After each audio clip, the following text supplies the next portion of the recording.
I saw a little snippet of you on Dragon's Den. I know you can't say too much, but give us as much as you can give us for now. Life's a game, and my dad kept saying to me, son, play the game. Can I use your drink as like a module? He goes, no, pick something else. Like, why would you want to do it on sorrow, for example? I said, Dad, if we're going to do this, we need to remove the sugar. It was always about being likeable, coachable, and learning how to like mirror people. I think that's the key. Interpersonal skills. I love that word, coachable. Yeah. Because how many of us aren't coachable? And we lose opportunities because we don't humble ourselves enough to just learn. If it was easy, I know this is cliche, everyone would do it. And God tests his hardest warriors, man. And that's the beauty of like entrepreneurship. It's not how hard you work, it's how quick you can get back up and to keep taking the licks. Sometimes it's not always about growth. Like you just described, it's getting back into the trenches, the deep underlying work of the boring stuff that you don't want to do. The systems, the processes, because that's going to ultimately keep the lights on. I think 91% of businesses fail because... Welcome back to the Move With Purpose podcast, and today I am joined by a friend of many years, founder of Revibed Drinks, Eugene. Welcome to the podcast. Thank you, man. Thank you so much. Feels weird to call you me. Eugene. Like, that's not what I call you. Still, now you're Jizz to me, and forever gonna be Jizz.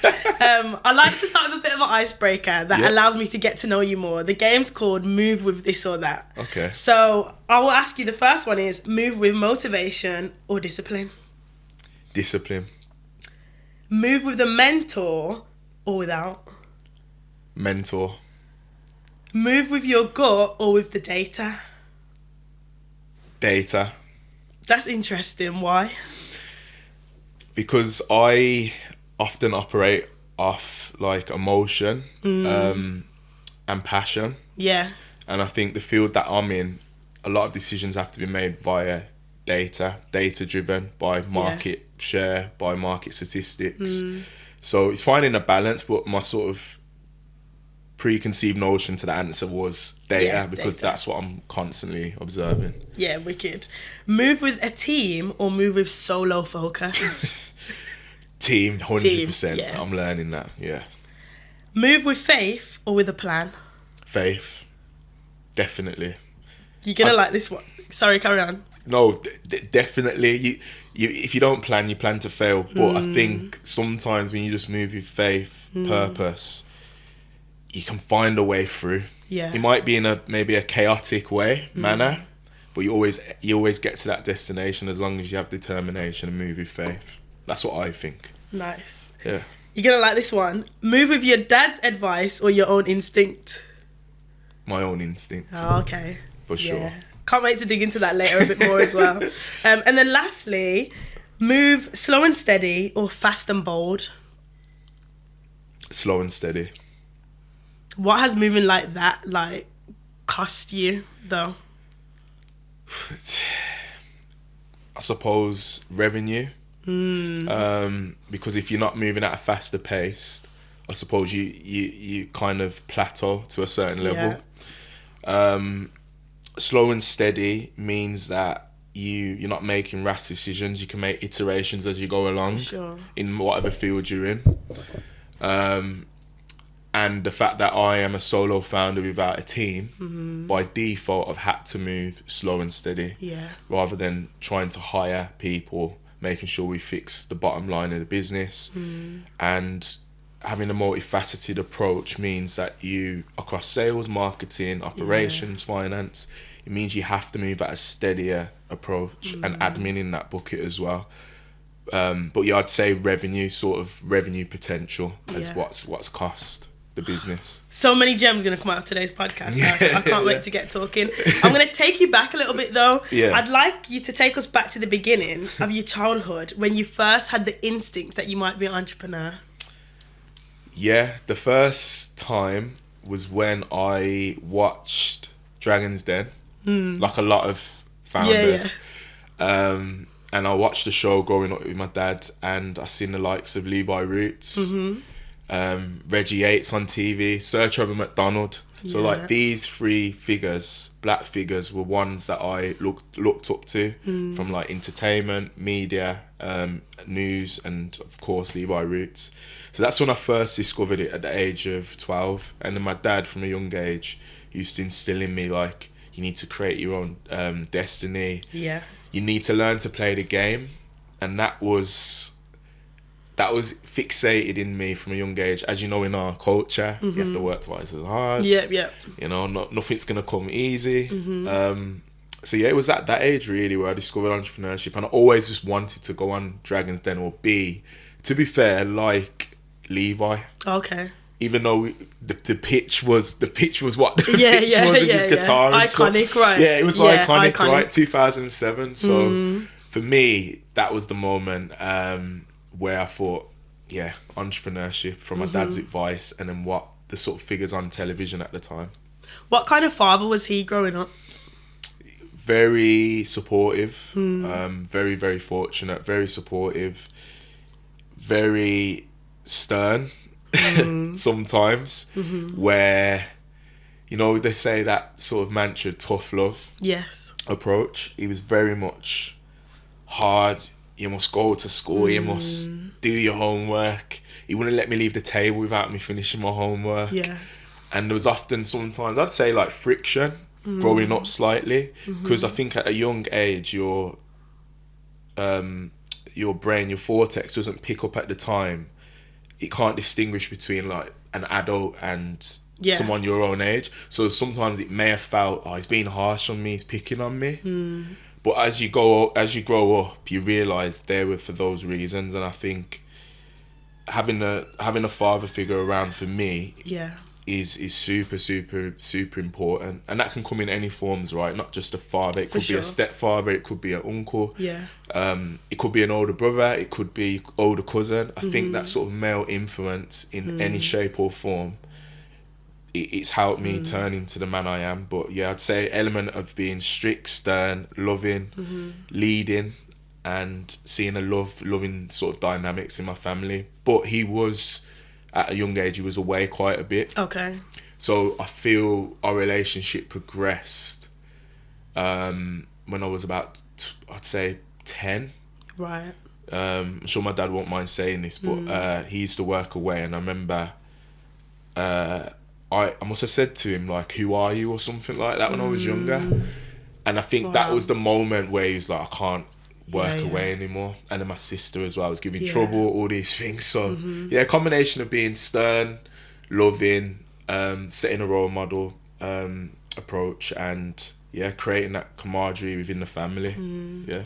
How important is it to have a father figure, particularly as a black man? Like, you must have enough friends that don't have present fathers in their life. Like, how important is it? Very, very, very important. But like I said, it can come in different forms, right? So it could be your uncle, it could be your cousin. As long as you've got somebody of age, I'd say a 5-year gap, because they're going to have more experience. I think it's so important to have a role model that can come in any shape or form. But with my dad, if I'm referring to myself, I've got loads of friends that their fathers haven't been around, right? And that has had and they won't mind me saying, that has had an impact. However, it hasn't shaped them. You know, they've gone on to do good things. We're just talking off air, you know, like being teachers, football, the list goes on. But I think it's important, and I think in the black community, that is, and I know you can attest to this with your father and how, you know, how good he's been for you and Joe. I think today's society, it is paramount to have a father figure, to be fair. But yeah, I'm very, like, I don't know if it's because of my emotional intelligence, but I'm very, I don't like to, I think it's important, but as I said, that sort of role model element can come in different forms. Yeah. So your dad was on you about finishing your homework. that obviously instilled with you, like, did it instill in you a love for education? Because I always remember you being very smart. Like, for those watching it, me and Eugene have been friends for years now, and I always remember you in school being the one that would be able to joke, be around, but you see when it was time to go home and to focus, you'd be on your business. How did that carry you through your education? For sure. It was hard. The homework element, I didn't like doing it. I don't think any of us did, to be fair, as kids. But it instilled sort of discipline in me. And that thing that I said at the beginning about playing the game, I always knew at the young age, at 13, being academic, because I wasn't academic, let's say, in comparison to you, but I was smart in terms of my observation, emotional intelligence with people. I always knew playing the games, it's not just about your studies, it's with the teachers. Okay.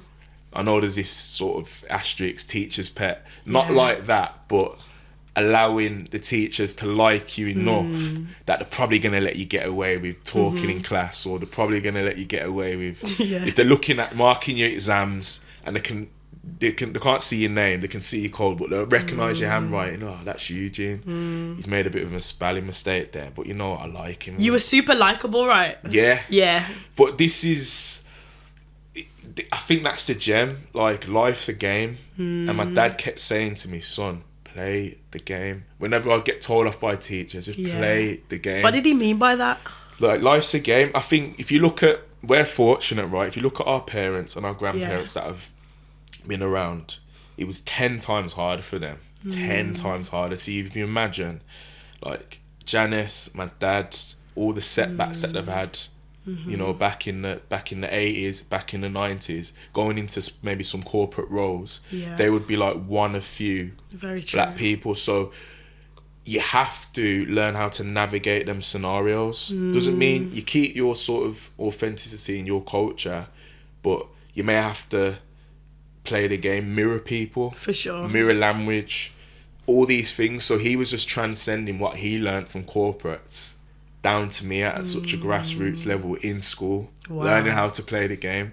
And on a side note, maybe my ADHD, I'm a massive wrestling fan. Still am now. I still watch it. It's not the same compared to like Rock and Stone Cold back then, but one of my favourite wrestlers was Triple H. Why? Because I don't think people realise it's wrestling, it's choreographed. But the characters behind the wrestlers, like Stone Cold was the guy that for the people, against the authority with Vince McMahon. Triple H was very much about playing the game, marrying the boss's wife, Stephanie McMahon, creating a faction around him. And I think what my dad said, I made that synonymous with Triple H, and I was like, yeah, he's a champion, he plays the game, he moves smart. So it was always about being likeable, coachable, and learning how to like mirror people. I think that's the key. Interpersonal skills. I love that word, coachable. Yeah. Because how many of us aren't coachable? And we lose opportunities because we don't humble ourselves enough to just learn. Like, can you give me an example of where you've had to just be coachable? Ooh. Loads of examples, to be fair. I'd probably say sixth form.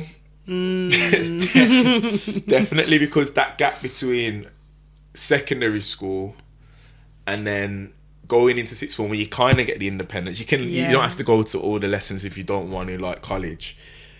I think that I had to be coachable then from some of the teachers, and I'd say at that time I was going to church, so Pastor Lena, and Peter and stuff. So I think me not being, I was around the church, obviously growing up, but I wasn't going every week. But I think between 16 and 18, that period, around sixth form, that's when I was going to church quite a bit. So I had to be coachable in terms of understanding the Bible, in terms of understanding why I do the things I do.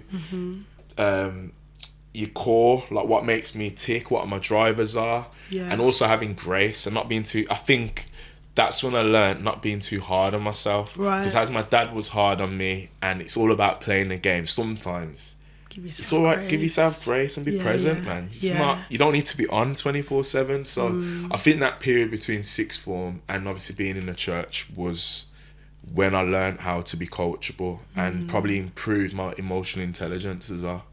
Does faith still play a big part in your life now, and what does that look like? For sure.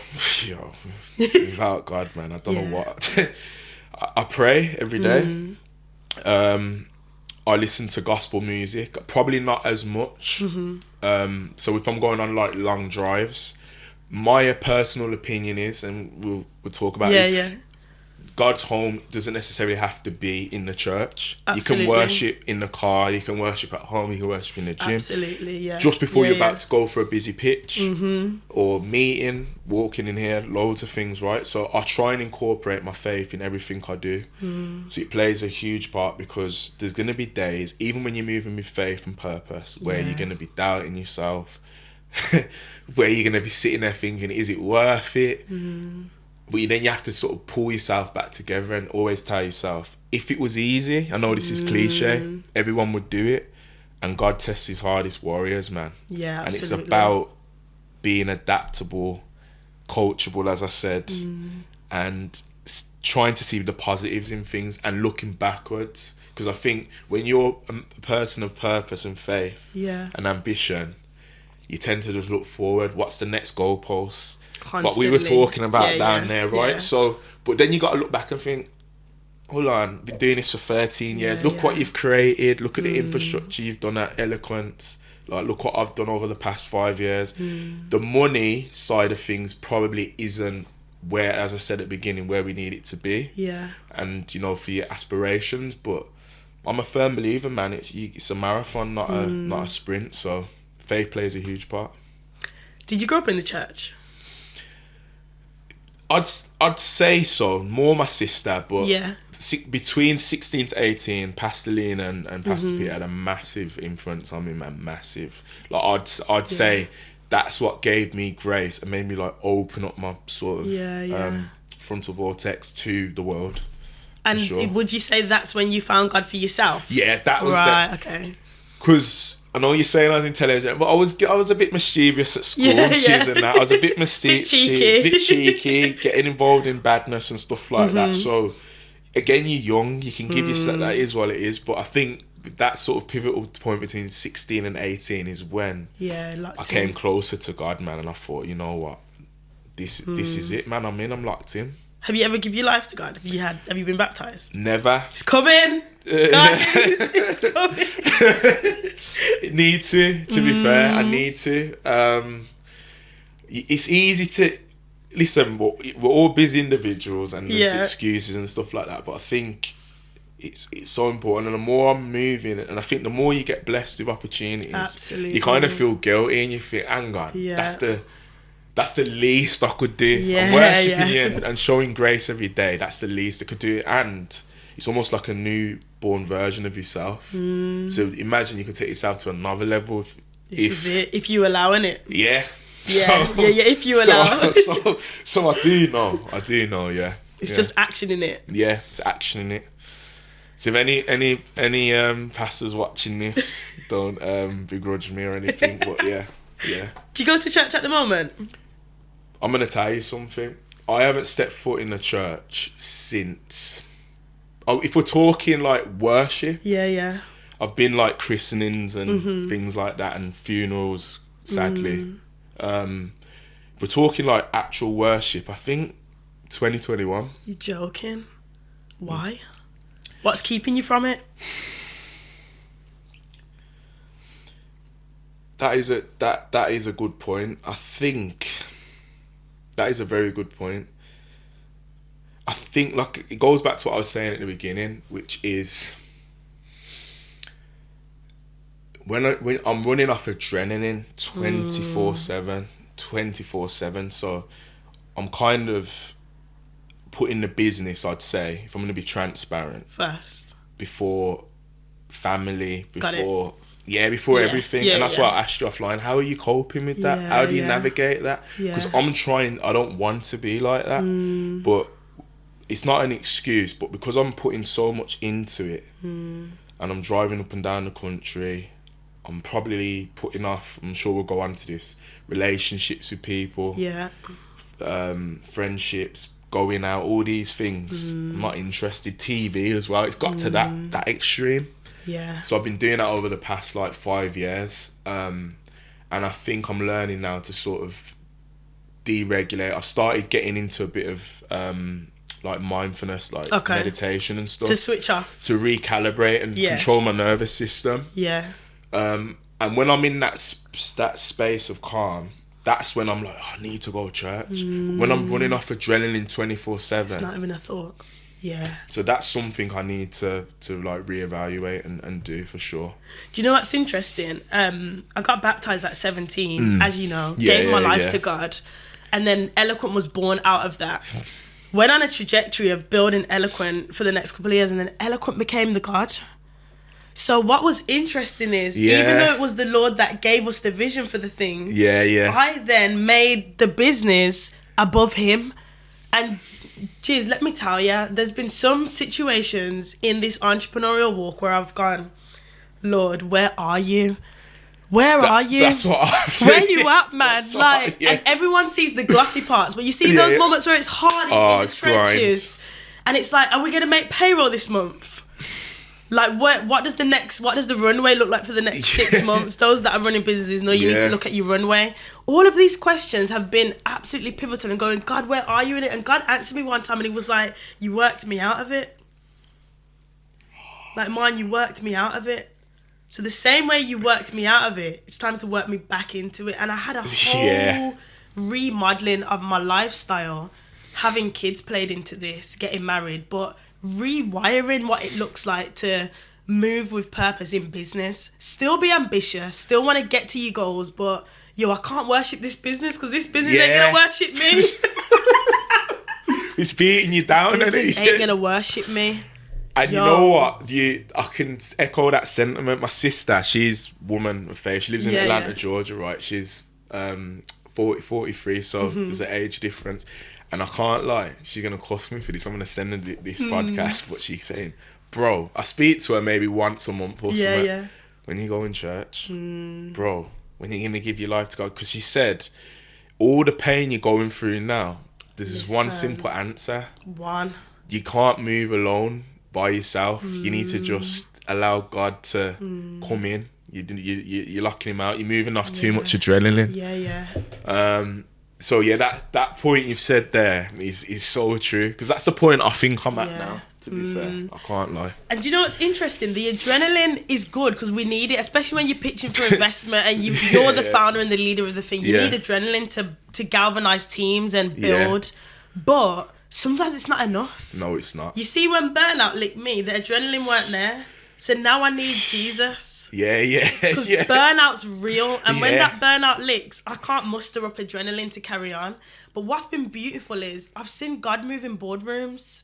I've seen God move in board meetings. I've seen him move in our finances. I've seen him move in, go to investment pitches and know everyone next to me is better. But how come I'm getting it? Favor. And favor ain't fair. It's not. Favor's not fair. And I feel like you're getting a lot of favor. I feel like even myself, inside my head. It's so true. God does move in boardrooms and meetings, and I'm getting a lot of favour. But I'm getting favour, and I'm not, like you said, giving myself to, let's say, Jesus and God. And I'm getting the blessings. And it's that element of guilt, because I do feel it. I'm like, I'm praying, I'm listening to gospel. I could get baptized, or I could at least get to church once a month, or there's no reason why. Instead of me like thinking, I've had a long day, a long week, a long Saturday, I feel like getting off on Sunday like that. Trust me, I hear that all now. Lying on Sunday, innit? Lying on Sunday because you're working. But I think that's the most important, because for your mental health, for your faith, for your nervous system, if you can just not even go to church, as we said at the beginning, if you can just give yourself to God, or people, whatever their religion is, right? Spirituality. If you can just hone in on that in a busy, chaotic schedule, you'll be surprised how that would set you up for the week. Like I said, that that meditation, you know, the Calm app. Yeah. That helps me. And then obviously what I do, read the Bible before, then I do the Calm app. I have like 30 minute slots, and then all of a sudden I'm like recharged. You can approach the day differently, right? And I'll go back to the scripture, because the Bible app, as you know, it will have like scripture of the day. And then there's Instagram pages as well that I'm in, like God quotes. So if I'm feeling low, I'll just open it and it will just come up with a quote. So it's always going back to the source, man. But again, it's easier said than done. But I think it needs to be a priority. It needs to be like top of your priority, for sure. Let's get into the business a little bit. Yeah. Because everyone's probably thinking, you're super entrepreneurial. What is it? Yeah. Talk to me about what launching this business looks like. Where did it come from?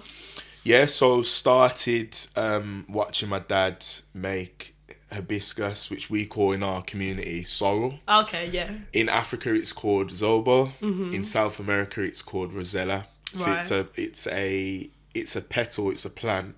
It has vitamins, vitamin A, vitamin C. Really good for regulating your blood pressure.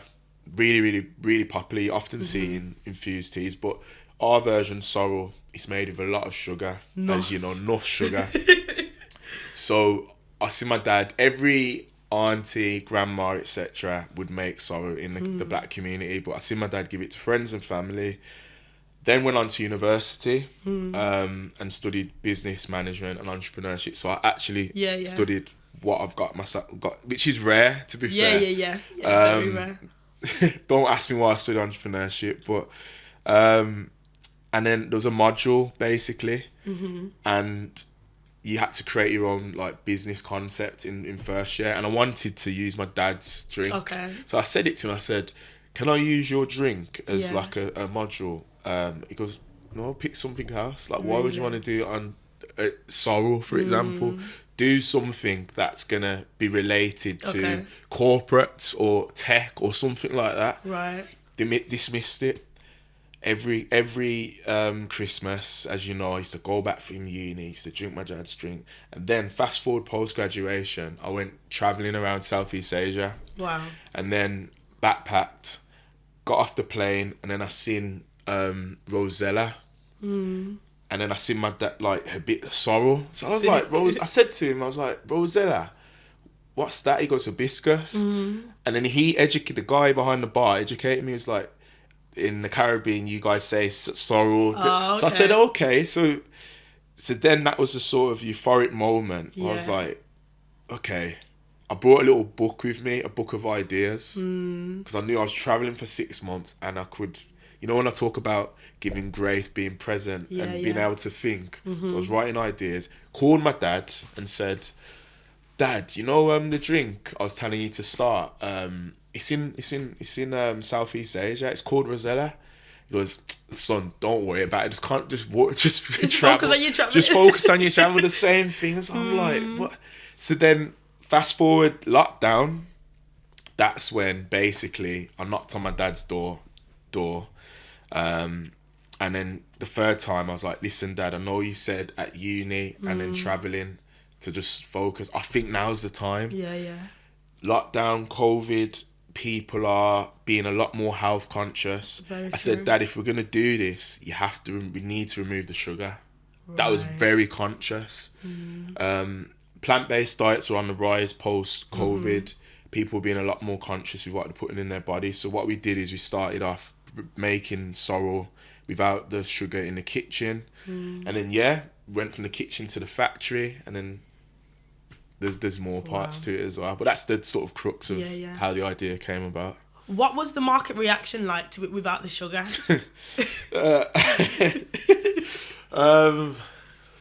You know what, we first did a sample test at the gym group in Kings Road. That was in 2021, back in the 2020. So we had one with sugar, 30 bottles with sugar, 30 bottles without sugar, and we had 2 bins. And we gave it to the popular, like the gym goers basically, and we said, "Be honest, like which one do you like?" And resoundingly, it was like 60% over 40% with no sugar. So we used erythritol and xylitol, which are natural occurring sugars derived from fruits. So it doesn't spike your glycemic index if you're diabetic. And a huge element of that was making sure we can appeal to diabetics, keto people that are sugar intolerant, because there is a market out there. And then within our family we have a lot of diabetics, so we wanted to sort of change that narrative. In terms of our community, we did get it into a few shops like Island Spice, for example, on the high street. Russell's, like a couple of shops, but it wasn't selling as much. But then we focused a lot on vegan shops. Remember Earth's Kitchen? Shout out Alex. She was one of the first ones to give me a break. But that was like Caribbean plant-based food. So yeah, Mia Green, Beans Kitchen off the roundabout, and there's a couple other big companies as well, independents. But we was getting the bottles into there, and then because we were cold pressing it from home, it would go off after 21 days. Right. So if they weren't getting the sell through, then I thought, okay, right, we need to preserve this in a natural way. Yeah. So the next step now is factory. So that's when we moved from bottles, Vibes, VIBZ, to Vibes, hibiscus, ginger and lime into cans. Nice. But then we rebranded in 2023. And what did that transition into factories look like for you as a founder? Did you have to learn a whole new terrain? Yeah. If I'm honest, we wanted to keep the cold press hibiscus, because you know how sorrel's made. You boil the petal down, and then the juice comes out of it, and then you draw out the leaves. That sort of pulp taste, thickness, we wanted to keep. But transitioning to the factory, they don't have the facilities to heat. Got it. Ingredients. So what we had to do is move from the sort of hibiscus petals to botanical extracts, where they'll take the hibiscus petals out, not in the factory, from an ingredients laboratory, and they will make it into extracts with like water soluble ingredients basically. So I found that the taste probably wasn't as potent as the raw sorrel. So that was a challenge, especially amongst community, because they were saying like, hold on, this doesn't taste like I was sorrel. gonna say, how did you manage that? People knowing the first edition of it and being like, how does it taste the same? It was tough, because I'd said what I said to you basically. Like we wanted to keep the raw reality of the ingredient, but to get into a 250ml can, it's a complicated process. Ingredients can be quite reactive to the lining of the can. The extracts work best rather than like raw pressed or powders in drinks, because it will sit on the bottom of the can. It's quite a complex process, so it was really hard to navigate. And then from a costing perspective, we didn't realise the factory we went to said, you need to provide us with the ingredient. You need to tell us how much ingredients we need to put into the drink. And I was like, surely you tell me that. There's like, no, you need to tell us.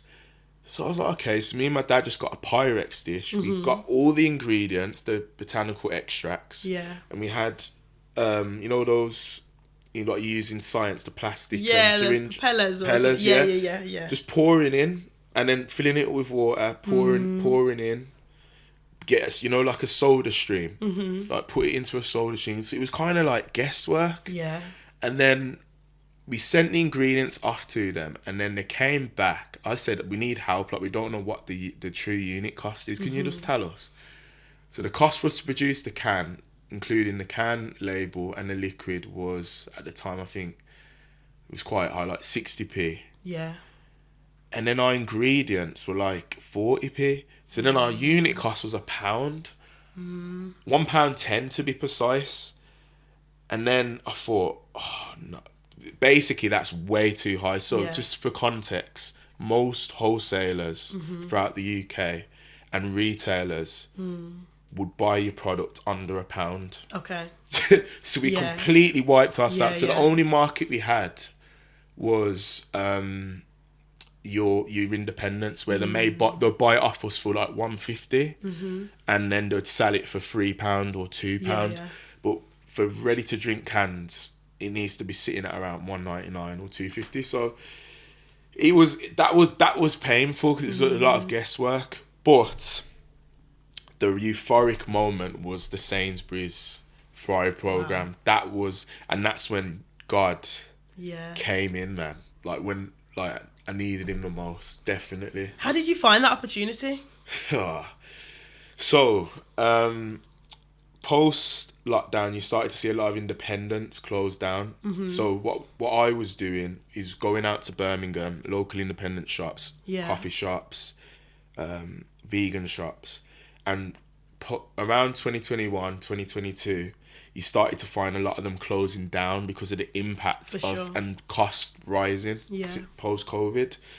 Then I branched out to like Bristol, Manchester, got into a couple of coffee shops there, but it was literally me with the case in my car, doing everything, driving down to London. I remember one time I drove down to London from 9 till 6, driving around east, south, going to these busy coffee shops. You know how busy London is. I was going at peak times, saying, can I speak to the manager, and trying to give him a case. Now's like the right time. Coming back to my car, seeing tickets on my car, congestion. So I was doing this for like a good, and then my dad looked at the accounts and he said, we're hemorrhaging money here. And I'm still working at Eon at this time as well. You need to make a decision what you're going to do. You need to make a decision because we can't continue doing this. And I agreed with him. I said, you know what? 3 years in, whatever it was, it was a good go. Like I gave it a good go. My unit cost was too high. We didn't have the money. We utilised a couple of grants here and there. But then the Sainsbury's thing, how that came about, just giving context. I was in a place of helplessness, and I called a girl that I studied with from university called Charlotte, and she's the founder of Real, which is like a clean greens powder. They went under then. They're doing like multiple millions in revenue. Wow. But at this stage in 2022, they were gone clear. So I said to Charlotte, she was helping me. I said, I don't know what to do. Like I'm stuck. She goes, go to Bread and Jam. Which is the food and drink leading networking event where buyers are there, the founders of Innocence, for example, or Moju. It's just a massive ecosystem where startup brands, even established ones, need to be at. I said to her, how much is it? And she goes, it's about £200-300, and we didn't even have that in the bank account.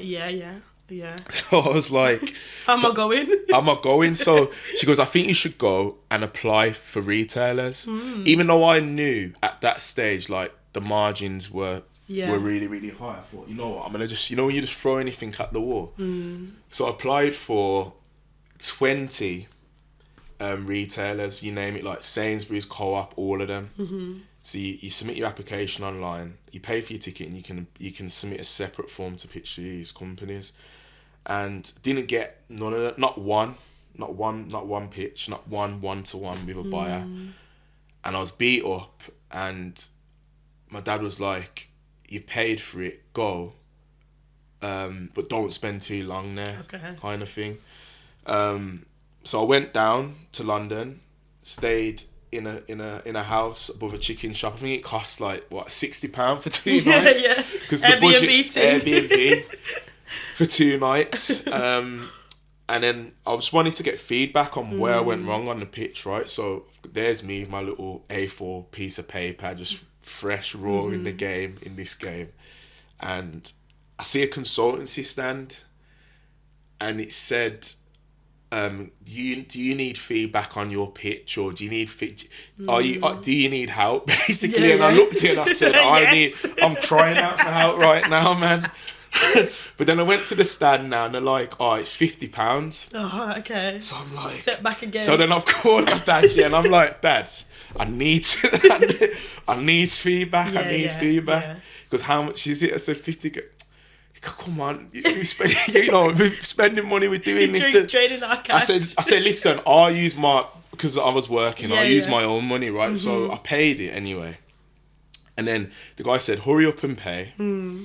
There's a queue, and there was only like 1 or 2 spaces, but there was so many companies on there. One said Mission Ventures. So I said to the guy with the clipboard, I said, which one specialises in drinks? I want to speak to someone, because I don't know, mate, I'm just work for a recruitment agency. I've just been told to be tasked. Right. So I said, okay, Mission Ventures sounds good, let me pick that one.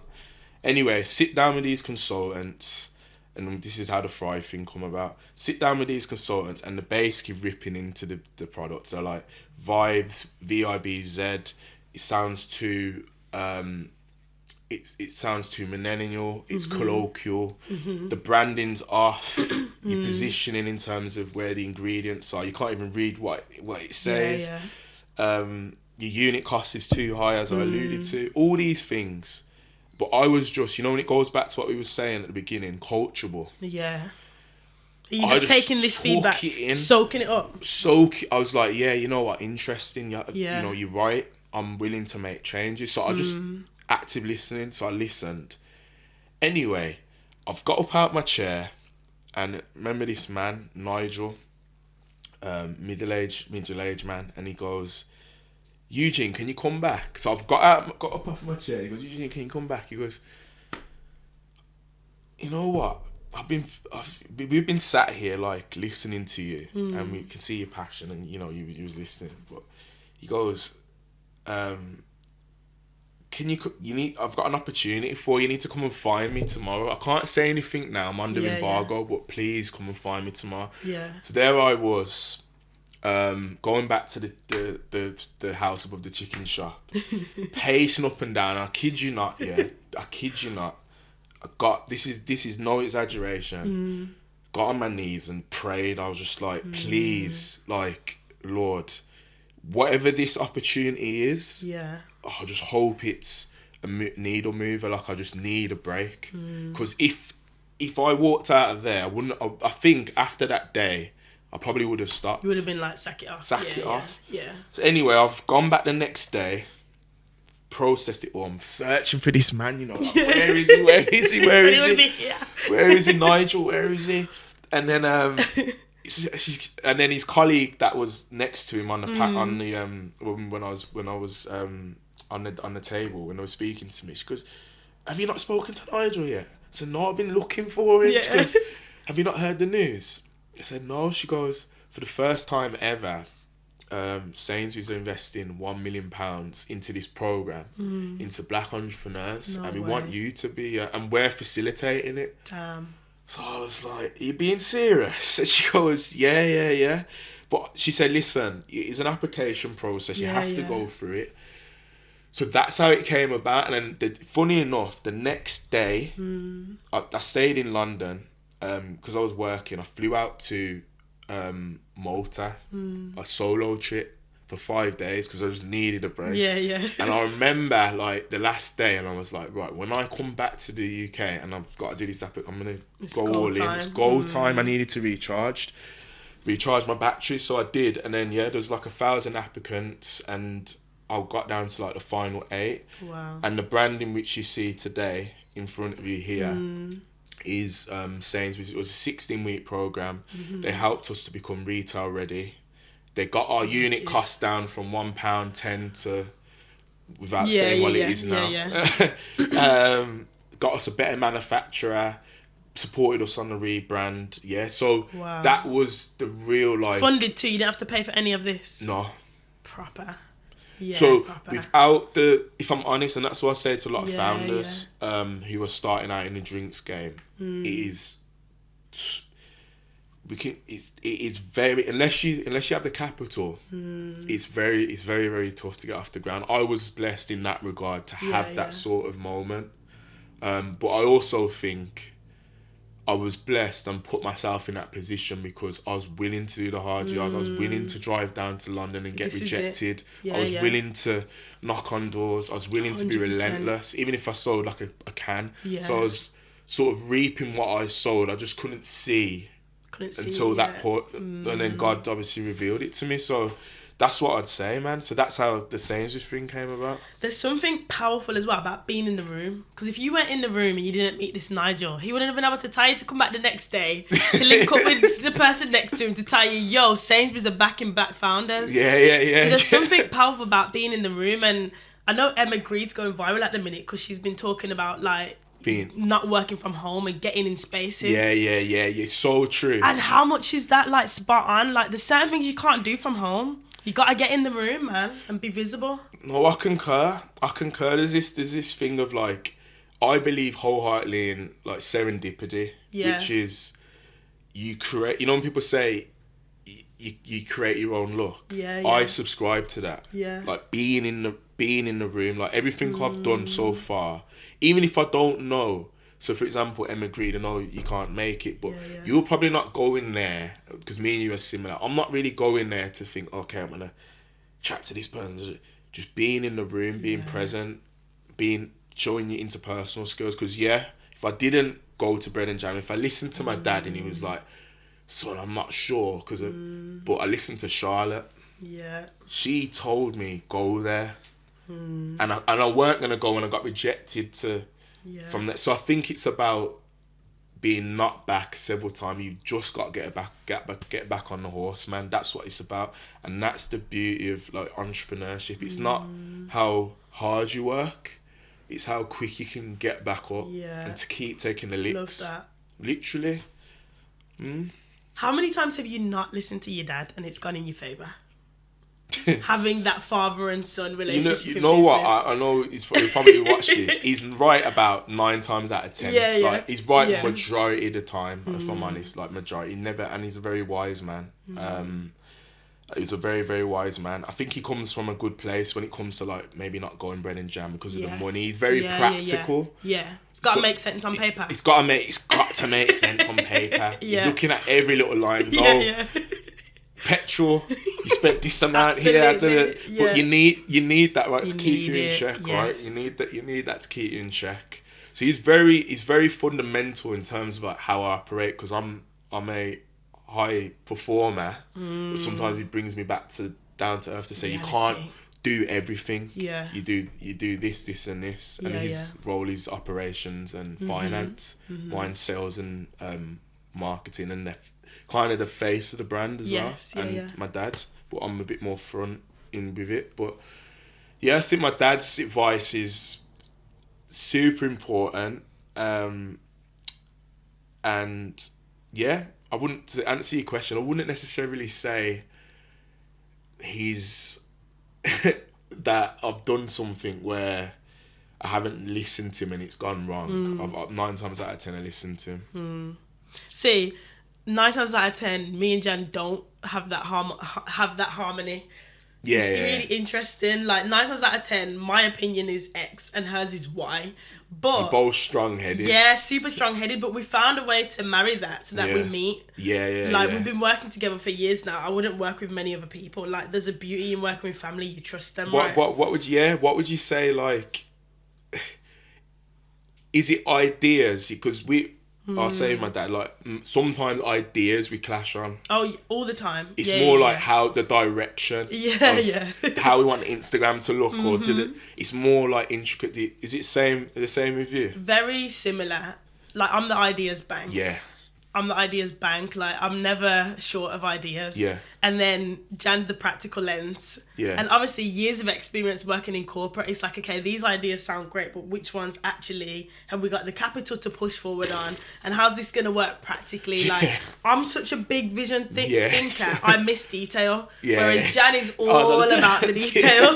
So we work well together in a sense of Mark can go and be the big vision, sell the brand, win investment. I know how to get money through the door. But once it's here, okay, Jan, who's operating it? Yeah. And then she's really good on like governance, team structure, all of the boring stuff. Yes. So she's not really interested about being the face of the brand. Keep me off camera. Because I know what the back end stuff needs to look like to hold up a great business. Interesting. My dad's the same, to be fair. Like, even though you see him on the socials, Yeah. he would rather be in the background. Yeah, I don't know yeah. if it's, not to be ageist, I'm not sure if it's like potentially, a grown yeah. thing, you know? Yeah. But that's interesting because I'm toying with, you know, in terms of building a brand, I'm in this sort of, let's say, vicarious position where even though I've been putting myself at the forefront recently, do I, based on like the new products we're bringing out, do I pull myself back behind? Do I focus more of me on TikTok? And do I create a brand for Instagram? So when people go on it looks like an art canvas, and they're seeing recipe videos, and people are buying into rather than you in the videos. Yeah, so I'm toying with it. But I think people buy into the founder. I agree. People buy into you. Yeah. Whether it's investment or, yes, we've got brands, but people want to see who's behind the brand. And I did that a couple of years ago and it massively failed. What, like affected our sales dramatically. Yeah, you know what? Trying to separate you from the business, because it's never really going to be that. Like a founder is always going to be attached to what they've birthed. No, it's true. Do you know what I mean? It's true. Even when we build teams and people, like, people are still going to see Revibed and think, oh yeah, that's Eugene's thing. Yeah, true. So, but I do get what you're saying though about building the brand without your face on it. That can still be. Yeah. But how is that done? You're right. If you look at brands like, without naming a few, if you look at brands like, I look up to Perfect Ted quite a bit. Yes, yeah. Perfect Ted, right? So they started off like loud, green matcha, their own matcha. Yeah. Got quite an American marketing style approach. A lot of guerrilla marketing they would incorporate. You'd see them as like a duo, as a group, kind of walking around London handing out drinks. Is it the brothers and the Marissa? Yeah, yes, like Levi and So I really rate their marketing approach. Okay. They've kind of, as they've scaled, yes, they've scaled it back. They've scaled that back down. Right. So are they still very much front and center of it, or not as much now? Okay. Yeah. But they've got. I'm just thinking. Yeah, they've got the focus more on like, okay, value driven content. So we're a matcha brand, but you can make matcha with Biscoff. You can make it with blueberry, and they're gonna show you videos of how you can do it. And then they might do collaborations with Joey and the Juice, or sick. Sometimes they'll get involved, but it's not every day. So I've been looking at their content. I spoke to Teddy about it as well. I've been looking at their content and I'm like, okay, to me, they've got the blueprint Of what works. Yeah. They've nailed the blueprint. For me, they've in our space, and we're now going into powders as well. Nice. So they've got the blueprint. So yeah, that's why I'm just toying with it. Do I go more value driven content where people say, oh, I've been on this page and you can make an ube caramel latte, you can make an ube a matcha, you can make an ube blueberry, and get a really high definition camera, someone to record it, and then get a barista maybe from Birmingham to pour it in, and which we'll talk about. That's what I wanted to speak to him about. But yeah, these are the things that you want to go for. Yeah, they're the things. But to your point, you can't remove yourself too much. You've got to have elements of it. But then there's a difficulty in scaling with that founder-led vibe. There's a difficulty in scaling because it's you, and it's all you, and it's only you. And I always say to people, if it's you, and only you don't have a business, you have a job. You have a job. So when people are like, I've left my job and I've jumped into my business full time, and it's like, no, you've left the job to start another job. Yeah, it's true. Like, it's another job, and it might be like that for the first couple of years, but if you want a business, you've got to think about scale, you've got to think about team, you've got to think about, if I wasn't here today, could this business stand up without me? And that really was the big question for me when I had kids. Like, I've got a business, I'm doing this thing. Okay, you just had a child and business is plummeting because this business is centered on man. And you know what? I echo that same sentiment. Me and CJ from Unique Fitness, you know, the gym, CJ Blacksmith. We were having this exact conversation that the minute you're out of the business, like you yourself, you have to have a conversation with me and say, can this run without me. And that's when it becomes you're working in it. That's it. Not on the business from a bird's eye point of view, and there's gonna be an element of plateau and a glass ceiling for sure. That you have to know is coming ride that wave. Yeah. I knew me stepping out this business, guys. There's a 2-3 year trajectory of us going, ride the journey with me, because this is what scale looks like. Yeah. In that plateau, we're gonna build team. We're gonna do the deep end work that isn't when glassy. You get time. So we're gonna build systems, processes. We're gonna make sure the accounts is the back end office can hold up what scale looks like. Yeah. And marketing's not gonna be amazing. Like socials aren't gonna be all singing and dancing. But we need a runway. We need reserves. And reserves come from deep work. And survival. Sometimes it's not about... I think people get this misconstrued. Sometimes it's not always... That's why I said, at the quick fire, slow and steady. Sometimes it's not always about growth.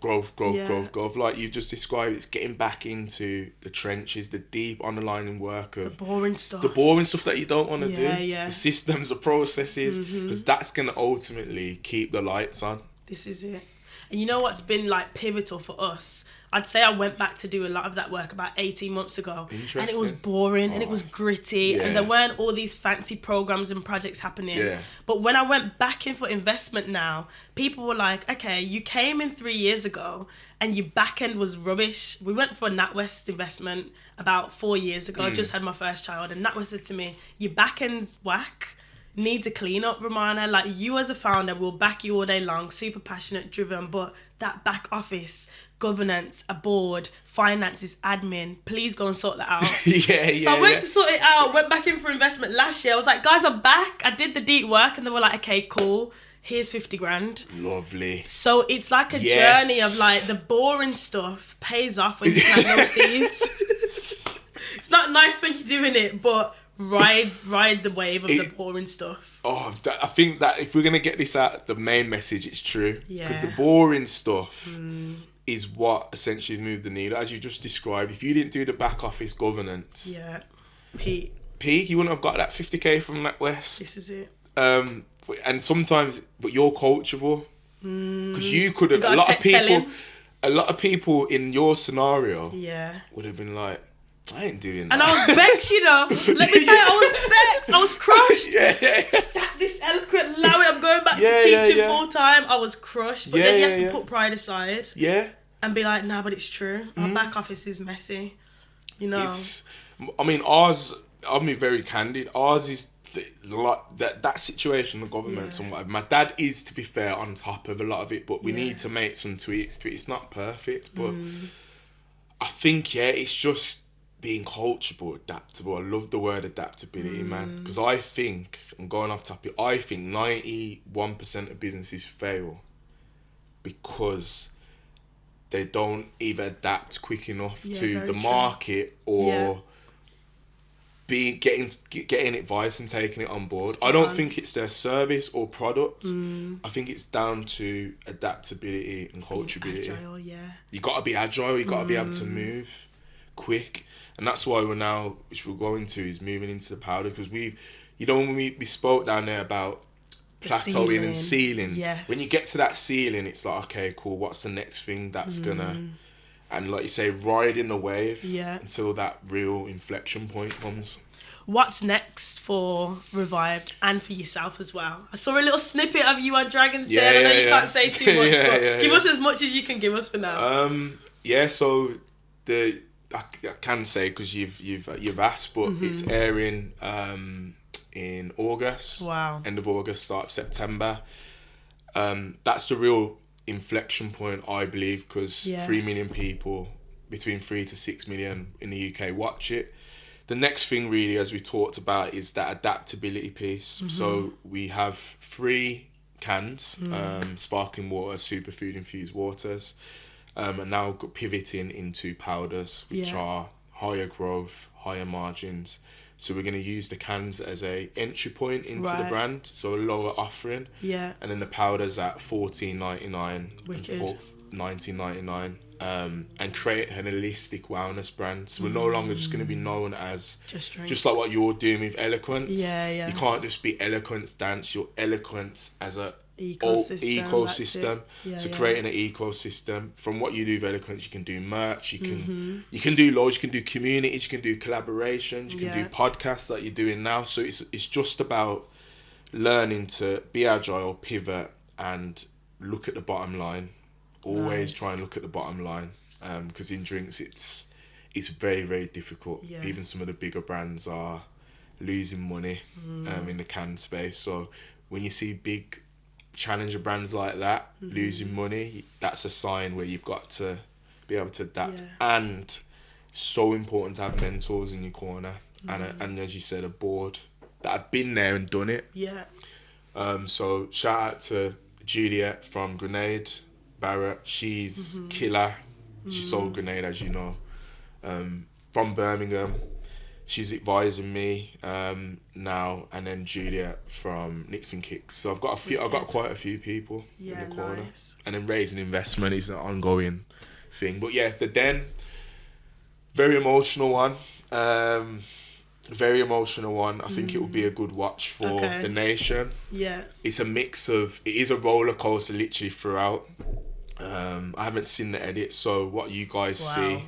First time you see it as well? Yeah. Okay, so wicked. You'll be invited to the watch along. Yeah, wicked.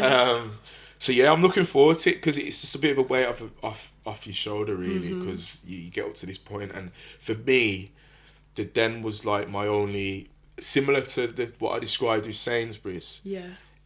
That it was getting to that point prior to the Sainsbury's program where I was starting to question, can we continue Revived? We can continue it. We've got the listings, but there's no point being in like Holland and Barrett, Ocado where we're listed, Virgin Atlantic, so many distribution.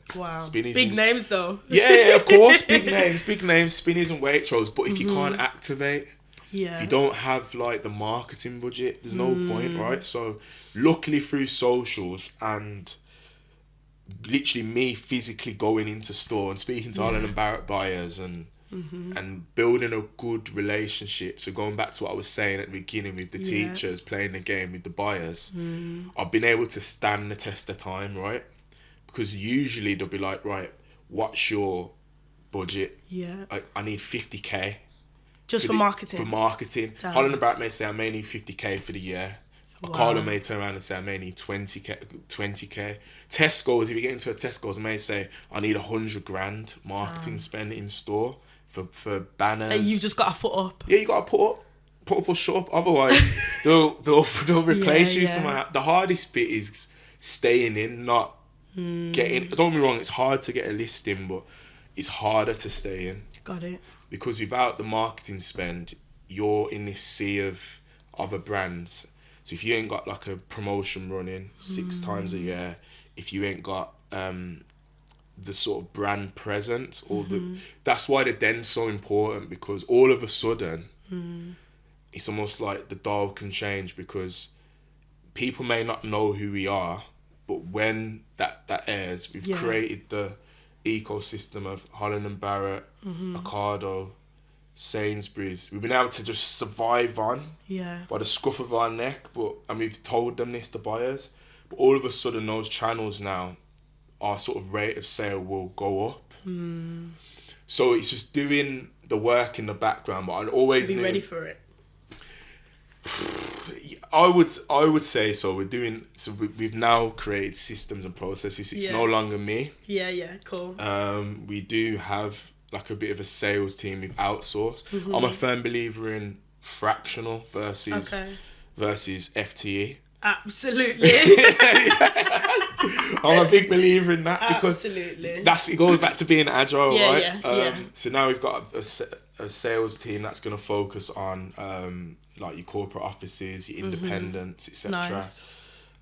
For the powders, we've got a strategic partnership where someone now is going to, they've got their own powder business. NDA has been signed, but they're going to help support and fund the powders. Wicked. And produce it, and I don't have to worry about logistics.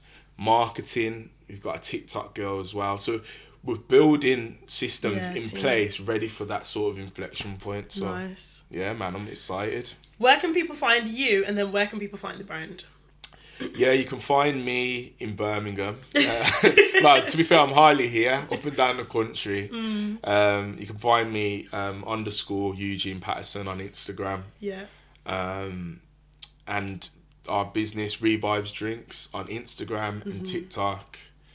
They're the only two channels now. Wicked. But any questions you have, I'm always an open canvas, and I'm happy to hold space for people within reason, because we're all busy, you know. So absolutely. yeah. Thank you so much. No worries.